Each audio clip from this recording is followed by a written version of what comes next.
নীলচে আভায় নরম ঢেউ একেবারে ছবির মতো সুন্দর, যেন ক্যালেন্ডারের পাতায় দেখা সেই ল্যান্ডস্কেপ। সকাল 7টা নাকি রাত 9টা বুঝার উপায় নেই। রৌদ্রোজ্জ্বল দীর্ঘই বেলা, গ্রীষ্মকালে ফিনল্যান্ডের নয়নাভিরাম চিত্র। এ সময় হাঙ্কুর নৈসর্গিক দৃশ্য নিয়ে যায় দূর অজানায়।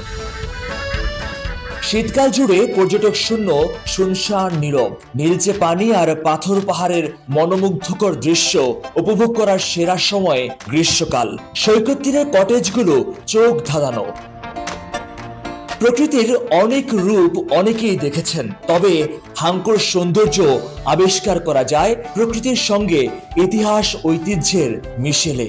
নীল পানি অ্যান্ড মানে একদম ক্লিন ওয়েদার, সো ভালো লাগতেছে। বিভিন্ন দেশের থেকে আসে এবং এমনকি ফিনল্যান্ডের সিটি থেকেও অনেকে এদিকে চলে আসে। গ্রীষ্মে প্রকৃতির সৌন্দর্য উপভোগে পর্যটকদের জন্য প্রস্তুত ছোট ছোট জাহাজ, স্পিড বোট, ভাসমান বোট ও কটেজ।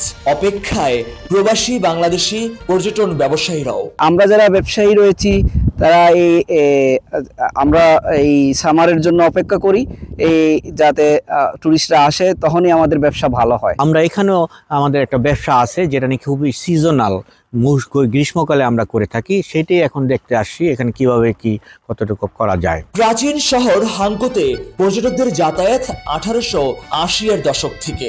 সাজানো শহরের নীল সবুজ সমারোহের মাঝেই উঁকি দিয়ে আছে ঐতিহাসিক স্থাপনা।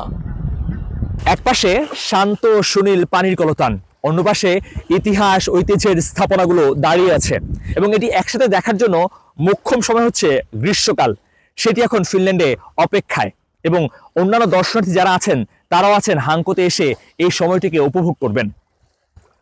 মহিষুদ্দিন মধু, সময় সংবাদ, হাঙ্কো, ফিনল্যান্ড।